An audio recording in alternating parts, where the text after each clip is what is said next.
നമ്മൾ പഠിക്കാൻ പോകുന്നത് വേറൊരു കൺസെപ്റ്റാണ്. ഇതിനെക്കുറിച്ച് ഞാൻ കഴിഞ്ഞ ക്ലാസ്സിൽ പറഞ്ഞിരുന്നു. വേരിയബിൾ കേട്ടോ. വേരിയബിൾ എന്താണ് വേരിയബിൾ? നമ്മൾ റിസർച്ചിൽ ഒരുപാട് യൂസ് ചെയ്യുന്ന ഒരു ടേം ആണ് വേരിയബിൾ. വേരിയബിൾ എന്ന് പറഞ്ഞാല് ഇതിന്റെ എന്താണ് പേര് പറയുന്നത് പോലെ സംതിങ് ദാറ്റ് ക്യാൻ വേരി, അല്ലെങ്കിൽ ഏതെങ്കിലും ഒരു പാരാമീറ്റർ എടുത്തു കഴിഞ്ഞാൽ അതിങ്ങനെ ചേഞ്ച് ആയിക്കൊണ്ടിരിക്കും, അല്ലെങ്കിൽ ആ പാരാമീറ്ററിന് ഒരുപാട് വാല്യൂസ് എടുക്കാൻ പറ്റും കേട്ടോ. ഒരുപാട് വാല്യൂസ് എന്ന് പറഞ്ഞാൽ ഒരുപാട് വിലകൾ അതിനെടുക്കാൻ പറ്റും. സോ അതിനാണ് നമ്മൾ വേരിയബിൾ എന്ന് പറയുക. സോ നമുക്ക് എന്താ അതിന്റെ ഡെഫിനിഷൻ നോക്കാം. ക്യാരക്ടറിസ്റ്റിക്സ് അല്ലെങ്കിൽ ആട്രിബ്യൂട്ട്സ് അല്ലെങ്കിൽ factors that can vary or change. Okay, that can vary, അതിന് മാറാൻ പറ്റും അല്ലെങ്കിൽ ചേഞ്ച് ചെയ്യാൻ പറ്റും. that are measured and are measured, controlled or manipulated. അതായത് ചില ആട്രിബ്യൂട്ട്സ് ഉണ്ടാവും, ചില ക്യാരക്ടറിസ്റ്റിക്സ് ഉണ്ടാവും, അതെന്ത് ചെയ്യും, അത് ചേഞ്ച് ആകും. അത് എന്നിട്ട് എന്ത് ചെയ്യാൻ പറ്റും, അത് നമുക്ക് അളക്കാൻ പറ്റും, അത് നമുക്ക് മെഷർ ചെയ്യാൻ പറ്റും. പിന്നെ ആ ക്യാരക്ടറിസ്റ്റിക് നമുക്ക് കൺട്രോൾ ചെയ്യാൻ പറ്റും, അല്ലെങ്കിൽ അതിനെ മാനിപ്പുലേറ്റ് ചെയ്യാൻ പറ്റും. എന്തിനാണ്? To explore the relationship pattern outcome. നമുക്ക് അതിന്റെ റിലേഷൻഷിപ്പ് മനസ്സിലാക്കാനോ, അല്ലെങ്കിൽ അതിന്റെ പാറ്റേൺ എന്താണെന്ന് മനസ്സിലാക്കാനോ, അല്ലെങ്കിൽ അതിന്റെ ഫൈനൽ ഔട്ട്പുട്ട് എന്താണെന്നോ മനസ്സിലാക്കാൻ വേണ്ടി നമുക്ക് ഇതിന്റെ ഈ ക്യാരക്ടറിസ്റ്റിക്കിന്റെ അല്ലെങ്കിൽ ക്യാരക്ടറിസ്റ്റിക് ഫീച്ചറിനെ നമുക്ക് ചേഞ്ച് ചെയ്യാൻ പറ്റുന്നതിനാണ് നമ്മൾ വേരിയബിൾ എന്ന് പറയുന്നത് കേട്ടോ. സോ അതാണ് variable. Next, different types of variable. വളരെ ഇമ്പോർട്ടന്റ് ആണ്. ഈ ടൈപ്പിൽ നിന്നൊക്കെ ക്വസ്റ്റ്യൻസ് സാധാരണ ചോദിക്കാറുണ്ട്. അതായത് ഏതെങ്കിലും ഒരു എക്സാമ്പിൾ തന്നിട്ട് ചോദിക്കും, ഇത് ഏത് ടൈപ്പ് വേരിയബിളിന് എക്സാമ്പിൾ ആണെന്നൊക്കെ ചോദിക്കും കേട്ടോ. സോ ഫസ്റ്റ് എന്താണ്? കണ്ടിന്യൂസ് വേരിയബിൾ കേട്ടോ. Continuous variable. കണ്ടിന്യൂസ് വേരിയബിൾ എന്ന് പറഞ്ഞാൽ എന്താണ്? അതിന് പ്രത്യേകിച്ച് ഒരു വാല്യൂ എടുക്കാനായിട്ടില്ല. അതിന്റെ വാല്യൂ നമുക്ക് ഇൻഫിനൈറ്റ് എന്ന് പറയാം. അതായത് ഇഷ്ടംപോലെ വാല്യൂസ് ആ ഒരു പാരാമീറ്ററിന് എടുക്കാൻ പറ്റും. അതിനാണ് നമ്മൾ കണ്ടിന്യൂസ് വേരിയബിൾ എന്ന് പറയുന്നത്. സോ കണ്ടിന്യൂസ് വേരിയബിൾ എന്താണ്? Type of quantitative variable.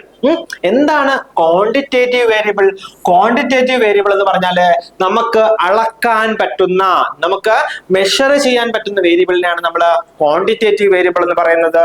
So continuous variable എന്ന് പറഞ്ഞാൽ type of quantitative variable that can take on infinite number of values. എന്താണ് ഇൻഫിനിറ്റ്? അതിന് ഇഷ്ടംപോലെ നമ്പർ ഓഫ് വാല്യൂസ് എടുക്കാൻ പറ്റും within a given range. Okay, തന്നിരിക്കുന്ന ഒരു റേഞ്ചിൽ തന്നെ അതിന് ഒരുപാട് വാല്യൂസ് എടുക്കാൻ പറ്റും.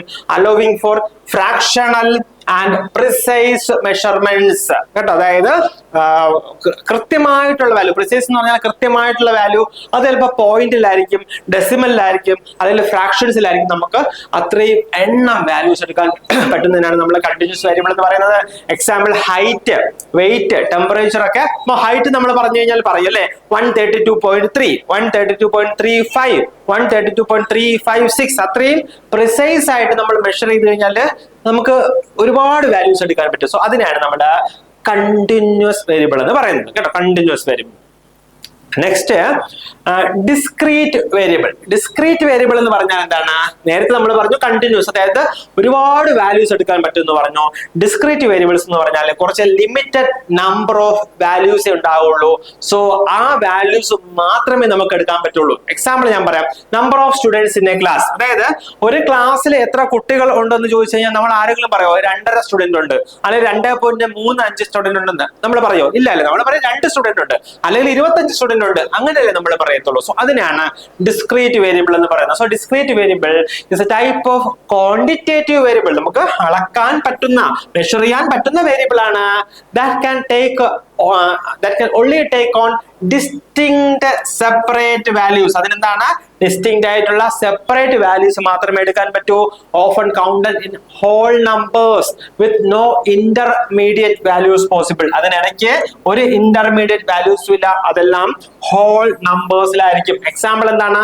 Number of students in a class, ഒരു ക്ലാസ് റൂമിലുള്ള കുട്ടികളുടെ എണ്ണം. Number of cars in a parking lot, ഒരു പാർക്കിംഗ് ലോട്ടിൽ നമ്മൾ പോയി കഴിഞ്ഞാൽ അവിടെ എത്ര കാറുകൾ ഉണ്ട്, അതെന്താണ്? അതും ഒരു ഡിസ്ക്രീറ്റ് വേരിയബിൾ ആണ്. അല്ലെങ്കിൽ number of kids in A family, ഒരു കുടുംബത്തിലുള്ള കുഞ്ഞുങ്ങളുടെ എണ്ണം, അതൊക്കെ എന്താണ്? ഡിസ്ക്രീറ്റ് വേരിയബിൾ ആണ്. Next, categorical variable. Categorical variable എന്താണ്? അതായത് നമുക്ക് അതിനെ കാറ്റഗറീസ് ആയിട്ട് ഡിവൈഡ് ചെയ്യാൻ പറ്റും, അല്ലെങ്കിൽ കാറ്റഗറീസ് ആയിട്ട് അതിനെ ക്ലാസിഫൈ ചെയ്യാൻ പറ്റുന്നതിനാണ് നമ്മൾ എന്ത് പറയുന്നത്? കാറ്റഗറിക്കൽ വേരിയബിൾ എന്ന് പറയുന്നത്. So it's type of qualitative variable. ഞാൻ നേരത്തെ പറഞ്ഞു ബാക്കി രണ്ടും ക്വാണ്ടിറ്റേറ്റീവ് ആയിരുന്നു, നമുക്ക് എണ്ണം തിട്ടപ്പെടുത്തി എടുക്കാം അല്ലേ. സോ ഇവിടെ എന്താണ്, ക്വാളിറ്റി ആണ് പറയുന്നത്. That represents categories or groups rather than numerical values and can be classified into distinct non overlapping categories. അതായത് ഇവിടെ നമുക്കുണ്ടല്ലോ അതിനെ ഡിഫറെന്റ് ടൈപ്പ് അല്ലെങ്കിൽ ഡിഫറെന്റ് കാറ്റഗറീസ് ആയിട്ട് ക്ലാസിഫൈ ചെയ്യാം. പക്ഷെ നമുക്ക് പറയാൻ പറ്റില്ല ഇന്ന കാറ്റഗറി മറ്റു കാറ്റഗറിയേക്കാളും നല്ലതാണ് അല്ലെങ്കിൽ ഇന്ന കാറ്റഗറി മറ്റു കാറ്റഗറിയേക്കാളും മോശമാണ്, അങ്ങനെ നമുക്ക് പറയാൻ പറ്റില്ല. സോ അതിനാണ് കാറ്റഗറിക്കൽ വേരിയബിൾ എന്ന് പറയുന്നത്. Example blood type, gender. Blood type നമുക്ക് പറയാല്ലേ, ഓ പോസിറ്റീവ് അല്ലെങ്കിൽ ബി അല്ലെങ്കിൽ എ ബി എന്നൊക്കെ നമ്മൾ പറയും. നമുക്ക് പക്ഷെ പറയാൻ പറ്റില്ല ബി എന്ന് പറയുന്നത് എക്കാളും നല്ലതാണ്, ഒ എന്ന് പറയുന്ന ബി യെക്കാളും നല്ലതാണ്, അങ്ങനെ പറയാൻ പറ്റുന്നില്ല. സോ അതാണ് കാറ്റഗറിക്കൽ വേരിയബിൾ. അല്ലെങ്കിൽ ജെൻഡർ, മെയില് ഫീമെയിൽ, സോ അതൊക്കെ കാറ്റഗറിക്കൽ വേരിയബിൾ ആണ്. സോ ഇങ്ങനെ ആയിരിക്കും നമുക്ക് എക്സാമിന് ചോദിക്കുക. അതിങ്ങനെ ഒരു എക്സാമ്പിൾ തന്നിട്ട് ചോദിക്കും ഇത് ഏത് ടൈപ്പ് വേരിയബിളിന് എക്സാമ്പിൾ ആണ് എന്ന് ചോദിക്കും കേട്ടോ. നെക്സ്റ്റ് ഡൈക്കോട്ടമസ് വേരിയബിൾ കേട്ടോ. ഡൈക്കോട്ടമസ് വേരിയബിൾ എന്താണ്? ഡൈക്കോട്ടമസ് വേരിയബിൾ ഡൈ എന്ന് പറഞ്ഞാൽ അറിയാലോ, ഡൈ എന്ന് പറഞ്ഞാൽ എന്താണ്? ടു അല്ലെ, ടു, അതാണ് ഡൈ. അപ്പൊ ഡൈക്കോട്ടമസ് എന്ന് പറഞ്ഞാല് ചില വേരിയബിൾ എന്താണ്, അതിന് രണ്ട് വാല്യൂസേ കാണത്തുള്ളൂ. സോ അതിനാണ് നമ്മൾ ഡൈക്കോട്ടമസ് വേരിയബിൾ എന്ന് പറയുന്നത്. So dichotomous variable is a type of categorical variable. ഇത് ഒരു കാറ്റഗറിക്കൽ വേരിയബിളിന്റെ ടൈപ്പ് ആണ്. That has only two distinct categories or levels. അതിന് രണ്ട് ലെവല് അല്ലെങ്കിൽ രണ്ട് കാറ്റഗറിയെ കാണുള്ളൂ. Such as yes or no, true or false, present or absent. So അതിനാണ് നമ്മൾ ഡൈക്കോട്ടമസ് വേരിയബിൾ എന്ന് പറയുന്നത്. അടുത്ത വേരിയബിൾ എന്താണ്? Dependent variable. എന്താണ് ഡിപ്പെൻഡന്റ് വേരിയബിൾ? ഡിപ്പെൻഡന്റ് വേരിയബിൾ എന്ന് പറഞ്ഞാൽ നമുക്കറിയാം, ഡിപ്പെൻഡന്റ് എന്ന് പറഞ്ഞാൽ എന്താണ്, നമ്മൾ എന്തോ ഒരു സംഗതിയെ ആശ്രയിച്ചിരിക്കുന്നു അല്ലെ, അതാണ് ഡിപ്പെൻഡന്റ് വേരിയബിൾ എന്ന് പറയുന്നത്. സോ ഇപ്പം ഞാൻ എന്റെ പാരന്റ്സിനെ ഡിപ്പെൻഡ് ചെയ്താണ് കഴിയുന്നതെങ്കിൽ എന്താണ്, ഞാൻ ഒരു ഡിപ്പെൻഡന്റ് ആണ് അല്ലെ, ഞാൻ അവരെ ആശ്രയിച്ചിരിക്കും. അപ്പം എന്റെ ഡിസിഷൻ, എന്റെ ചിന്ത, ഓക്കെ, എന്റെ ഔട്ട്കം ഒക്കെ എന്താണ്, അവരെ അപേക്ഷിച്ചിരിക്കും. അവരെന്ത് പറയുന്നു അതായിരിക്കും ഞാൻ ചെയ്യുന്നത്. സോ അതാണ് ഡിപ്പെൻഡന്റ് എന്ന് പറയുന്നത്. സോ ഇവിടെ എന്താണ് ഡിപ്പെൻഡന്റ് വേരിയബിൾ എന്ന് പറയുന്നത്? Is the outcome or response variable that researchers measure in an experiment to assess the effect of one or more independent variables. അതായത് നമുക്ക് ഇൻഡിപെൻഡന്റ് വേരിയബിൾ നമ്മൾ നെക്സ്റ്റ് പറയും. അത് ഇൻഡിപെൻഡന്റ് വേരിയബിൾ എന്ന് പറഞ്ഞാൽ എന്താണ്, എപ്പോഴും അതൊരു കോസ് ആയിരിക്കും. കോസ് എന്ന് പറഞ്ഞാൽ എന്താണ്, കാരണം ആയിരിക്കും. സോ ഈ ഇൻഡിപെൻഡന്റ് വേരിയബിൾ കാരണമായിരിക്കും. അതേസമയം ഡിപ്പെൻഡന്റ് വേരിയബിൾ എന്താണ്, എപ്പോഴും ഒരു ഇഫക്റ്റ് ആയിരിക്കും. അതായത് ഈ കാരണത്തെ ആശ്രയിച്ചിരിക്കും ഈ ഇഫക്റ്റ് കേട്ടോ. ഈ കാരണത്തെ ആശ്രയിച്ചിരിക്കും ഈ ഇഫക്റ്റ്. അതിനെയാണ് നമ്മൾ ഡിപ്പെൻഡന്റ് വേരിയബിൾ എന്ന് പറയുന്നത്. മനസ്സിലായോ? അതേസമയം ഇൻഡിപെൻഡന്റ് വേരിയബിൾ എന്താണ്, അത് കോസ് ആണ്. അതിനെ നമുക്ക് എങ്ങനെ വേണമെങ്കിലും മോഡിഫൈ ചെയ്യാം. ഇവിടെ എക്സാമ്പിൾ വെച്ച് പറഞ്ഞാൽ അപ്പൊ നിങ്ങൾക്ക് മനസ്സിലാവും. എക്സാമ്പിൾ എന്താണ്, effect of breathing exercise on duration of labour. അതായത് ഒരു പേഷ്യന്റ് ലേബറിലാണ്, പുള്ളിക്കാരയ്ക്ക് എന്താണ്, പ്രസവ വേദനയിലാണ് അല്ലെങ്കിൽ പ്രസവിക്കാനായിട്ട് കിടക്കുകയാണ്. സോ അവരുടെ ഈ ഡ്യൂറേഷൻ ഉണ്ടല്ലോ, എത്ര സമയം എടുത്തിട്ടാണ് അവര് കുഞ്ഞിന് ജന്മം കൊടുക്കുന്നത്.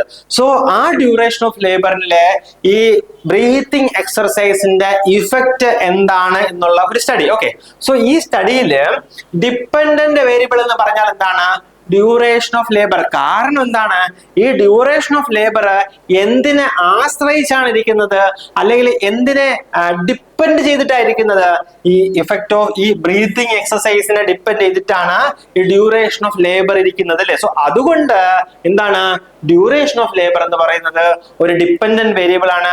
അതേസമയം ബ്രീത്തിങ് എക്സസൈസ് എന്ന് പറയുന്നതോ ഒരു ഇൻഡിപെൻഡന്റ് വേരിയബിൾ ആണ് കേട്ടോ. അപ്പം ഇൻഡിപെൻഡന്റ് വേരിയബിൾ എന്താണ്, variable that is manipulated or controlled by researchers. Okay, variable that is manipulated എന്ന് പറഞ്ഞാൽ എന്താണ്, എനിക്ക് ചേഞ്ച് ചെയ്യാൻ പറ്റും കേട്ടോ. അതായത് ഈ ബ്രീത്തിങ് എക്സസൈസ് എനിക്ക് ചേഞ്ച് ചെയ്യാം. അതായത് 10 പ്രാവശ്യം കൊടുക്കണമോ 5 പ്രാവശ്യം കൊടുക്കണമോ എന്നുള്ളതൊക്കെ ആർക്കാണ്, റിസർച്ച് ചെയ്യുന്ന ആളിന് ചേഞ്ച് ചെയ്യാം. അല്ലെങ്കിൽ അയാൾക്ക് കൺട്രോൾ ചെയ്യാം, controlled by the researchers in an experiment to observe its effect. On the dependent variable. അപ്പോൾ ഈ സെയിം എക്സാമ്പിളില് എന്താണ് ഇൻഡിപെൻഡന്റ് വേരിയബിൾ? ബ്രീതിങ് എക്സർസൈസ് ആണ് ഇൻഡിപെൻഡന്റ് വേരിയബിൾ. സോ നമ്മൾ എങ്ങനെ ഓർക്കും? എപ്പോഴും ഓർക്കുക ഐ ആൻഡ് ഡിഇ. ഐ എന്ന് പറഞ്ഞാൽ എന്താണ്? ഇൻഡിപെൻഡന്റ് വേരിയബിൾ എപ്പോഴും കോസ് ആണ്. ഓക്കെ, ഐസി ഇൻഡിപെൻഡന്റ് വേരിയബിൾ എപ്പോഴും കോസ് ആണ്. ഡിപ്പെൻഡന്റ് വേരിയബിൾ എന്താണ്? എപ്പോഴും ഇഫക്റ്റ് ആണ്, ഡിഇ എന്ന് ഓർക്കുക കേട്ടോ. അതായത് ഇഫക്റ്റ് എന്ന് പറഞ്ഞാൽ എന്താണ്? ഔട്ട്കം ആണ്. ഇൻഡിപെൻഡന്റ് വേരിയബിൾ എപ്പോഴും കോസേറ്റീവ് ഫാക്ടർ ആണ്. ഓക്കെ, അങ്ങനെ ഓർക്കുക. ഓക്കെ, നെക്സ്റ്റ് ഒന്ന് രണ്ട് കാര്യം കൂടെ ഉണ്ട്. Extraneous variable. എന്താണ് extraneous variable? Extraneous variable is an unintended factor that can affect the outcome of an experiment. നമ്മൾ ഒരു സ്റ്റഡി നടത്തുകയാണ്, നമ്മളൊരു പരീക്ഷണം നടത്തുകയാണ്, പക്ഷേ നമ്മുടെ പരീക്ഷണത്തിന്റെ ഔട്ട്കം, പരീക്ഷണത്തിന്റെ റിസൾട്ടിനെ ബാധിക്കുന്ന ഏതോ ഒരു അറിയാത്തൊരു ഫാക്ടർ കേട്ടോ. സോ അതിനെയാണ് നമ്മൾ എക്സ്ട്രേനിയസ് വേരിയബിൾ എന്ന് പറയുന്നത്. അതായത് അൺഇന്റൻഡഡ് ഫാക്ടർ, നമ്മൾ സ്റ്റഡിയുടെ പാർട്ടായിട്ട് എടുത്തിട്ടുള്ള ഫാക്ടറേ അല്ല കേട്ടോ. നമ്മൾ സ്റ്റഡിയുടെ പാർട്ടായിട്ട് നമ്മൾ എടുത്തിട്ടുള്ള ഫാക്ടറേ അല്ല, പക്ഷെ ആ ഫാക്ടർ നമ്മുടെ സ്റ്റഡിയുടെ റിസൾട്ടിനെ ബാധിക്കുകയാണെങ്കിൽ അതിനെ എക്സ്ട്രേനിയസ് വേരിയബിൾ എന്ന് പറയും. എക്സ്ട്രേനിയസ് എന്ന് പറഞ്ഞാൽ എന്താണ്? എക്സ്ട്രാ അല്ലേ? നമ്മുടെ സ്റ്റഡിയുടെ ഭാഗമല്ലാത്ത എക്സ്ട്രാ ആയിട്ടുള്ള ഒരു സാധനം നമ്മുടെ സ്റ്റഡിയുടെ റിസൾട്ടിനെ ബാധിക്കുകയാണെങ്കിൽ അതിനെ നമ്മൾ എക്സ്ട്രേനിയസ് വേരിയബിൾ എന്ന് പറയും. സോ എക്സാമ്പിൾ എന്താണ്? In the study examining the effect of A new teaching method on student performance. അതായത് ഒരു സ്റ്റഡി ഉണ്ട്, അതിൽ പുതിയ ടീച്ചിങ് മെത്തേഡ് ആണ് നമ്മൾ അസസ് ചെയ്യുന്നത്. എന്താണ്? ഓൺ ദ സ്റ്റുഡന്റ് പെർഫോമൻസ്, വിദ്യാർത്ഥിയുടെ പെർഫോമൻസിൽ നമ്മൾ ഒരു പുതിയ ടീച്ചിങ് സ്ട്രാറ്റജിയാണ് നമ്മൾ പരീക്ഷിക്കുന്നത്. സോ അതില് ആ സ്റ്റഡിയില് the amount of sleep the students get, അതായത് രാത്രിയിൽ കുട്ടിക്ക് എത്രത്തോളം ഉറക്കം കിട്ടുന്നു എന്നുള്ളത് എന്താണ്? ഒരു എക്സ്ട്രേനിയസ് വേരിയബിൾ ആയിട്ട് അഫക്ട് ചെയ്യും. എന്നിട്ട് എന്ത് ചെയ്യും? ഇത് could influence their test score and thus confound the results if not controlled. അപ്പൊ നമ്മുടെ സ്റ്റഡിയുടെ ഭാഗമേ അല്ല, നമ്മുടെ സ്റ്റഡിയുടെ ഭാഗം എന്താണ്? ഈ സ്റ്റുഡന്റ് പെർഫോമൻസും ഈ പുതിയ ടീച്ചിങ് സ്ട്രാറ്റജിയും. പക്ഷേ നമ്മൾ ഒരു 19 കുട്ടികൾ പഠിക്കുന്നു, നമ്മൾ 19 കുട്ടികളിൽ നമ്മൾ ഈ സ്റ്റഡി ചെയ്യുന്നു, അതിൽ 25 കുട്ടികൾക്ക് ഉറക്കമേ ഇല്ല എന്നുണ്ടെങ്കിൽ ഉറപ്പായിട്ടും ഈ സ്റ്റഡിയുടെ റിസൾട്ടിനെ ഈ ഉറക്കമില്ലായ്മ ബാധിക്കും. പക്ഷേ ഈ ഉറക്കമില്ലായ്മ നമ്മുടെ സ്റ്റഡിയുടെ വേരിയബിൾ ആണോ? അല്ല, അതൊരു എക്സ്ട്രാ ആയിട്ടുള്ള ഒരു വേരിയബിൾ ആണ്. സോ അതുകൊണ്ടാണ് നമ്മൾ ഈ ഉറക്കമില്ലായ്മ എന്ന് പറയുന്ന സ്ലീപ്പ്, എന്താണ് എമൗണ്ട് ഓഫ് സ്ലീപ്പ് എന്ന് പറയുന്നത് ഒരു എക്സ്ട്രേനിയസ് വേരിയബിൾ ആണ് എന്ന് പറയാനുള്ള കാരണം, റീസൺ ഇതാണ് കേട്ടോ. അതാണ് എക്സ്ട്രേനിയസ് വേരിയബിൾ. നെക്സ്റ്റ് എന്താണ്? Moderator variable. മോഡറേറ്റർ വേരിയബിൾ എന്താണ്? Moderator variable moderator variable influences the strength or direction of relationship കേട്ടോ. സ്ട്രെങ്ത് അല്ലെങ്കിൽ direction of relationship between an independent and dependent variable. നമുക്കറിയാം ഇൻഡിപെൻഡന്റ് എന്ന് പറഞ്ഞാൽ എപ്പോഴും ഒരു കോസ് ആണ്, ഡിപെൻഡന്റ് വേരിയബിൾ എന്ന് പറഞ്ഞാൽ എപ്പോഴും ഒരു ഇഫക്റ്റ് ആണ്. സോ ഇതിന്റെ റിലേഷൻഷിപ്പിന്റെ സ്ട്രെങ്ത് അല്ലെങ്കിൽ ഡയറക്ഷനെ ഇൻഫ്ലുവൻസ് ചെയ്യുന്ന വേരിയബിളിനെയാണ് നമ്മൾ മോഡറേറ്റർ വേരിയബിൾ എന്ന് പറയുന്നത്. എക്സാമ്പിൾ എന്താണ്? Age might moderate the effect of A new study technique on academic performance. അതായത് കുട്ടിയുടെ അക്കാഡമിക് പെർഫോമൻസ്, കുട്ടി എത്രത്തോളം പഠിക്കുന്നു എന്നുള്ളത് അതിനെ മോഡറേറ്റ് ചെയ്യുന്ന ഒരു വേരിയബിൾ എന്താണ്?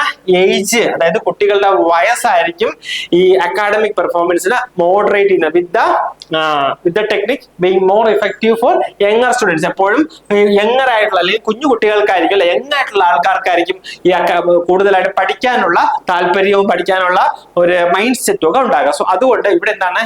ഏജ് എന്ന് പറയുന്നത് ഒരു മോഡറേറ്റർ വേരിയബിൾ ആണ്. ഏജ് ഒരു മോഡറേറ്റർ വേരിയബിൾ ആണ്.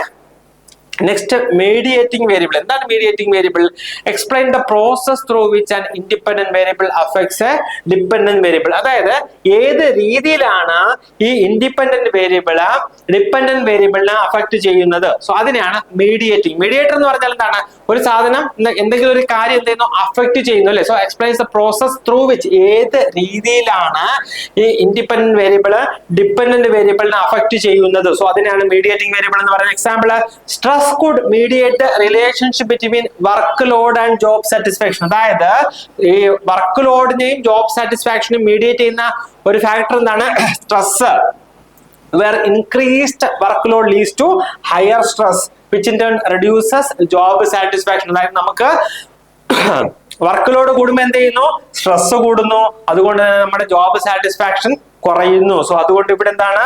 സ്ട്രെസ് എന്ന് പറയുന്നത് ഒരു മീഡിയേറ്റിംഗ് വേരിയബിൾ ആയിട്ട് ആക്ട് ചെയ്യുന്നു. സോ ഇതാണ് ഡിഫറെന്റ് ടൈപ്സ് ഓഫ് വേരിയബിൾസ്. സാധാരണ ഈ വേരിയബിൾസിൽ നിന്ന് ഒരു ക്വസ്റ്റ്യൻ നമ്മുടെ പരീക്ഷയ്ക്ക് ചോദിക്കുന്നതാണ് കേട്ടോ. അപ്പം ഈ വേരിയബിൾസും ഡിഫറെന്റ് ടൈപ്സ് ഓഫ് വേരിയബിൾസും അതിന്റെ എക്സാമ്പിൾസും നന്നായിട്ട് പഠിക്കുക കേട്ടോ. സോ നമ്മൾ ഇന്ന് എന്തൊക്കെയാണ് പഠിച്ചത്? നമ്മൾ ഇന്ന് പ്ലാസിബോ പഠിച്ചു, പിന്നെ നമ്മൾ എന്തായിരുന്നു ക്ലിനിക്കൽ ട്രയൽ പഠിച്ചു, different types of clinical trial പഠിച്ചു, വേരിയബിൾ പഠിച്ചു and different types of variable പഠിച്ചു അല്ലേ. സോ ഇത് വളരെ ഇമ്പോർട്ടന്റ് ആണ്, നന്നായിട്ട് പഠിക്കുക കേട്ടോ. സോ നമുക്ക് നെക്സ്റ്റ് ക്ലാസ് ഇതിന്റെ കണ്ടിന്യൂഷൻ ആയിട്ട് ബാക്കി കാണാം. സോ നന്നായിട്ട് മാക്സിമം പഠിക്കുക, കിട്ടുന്ന എല്ലാ ക്വസ്റ്റ്യൻസും വർക്ക്ഔട്ട് ചെയ്യുക, മാക്സിമം റിവിഷൻ ചെയ്യുക കേട്ടോ. സോ നമുക്ക് നെക്സ്റ്റ് ക്ലാസ്സിൽ കണ്ടിന്യൂ ചെയ്യാം.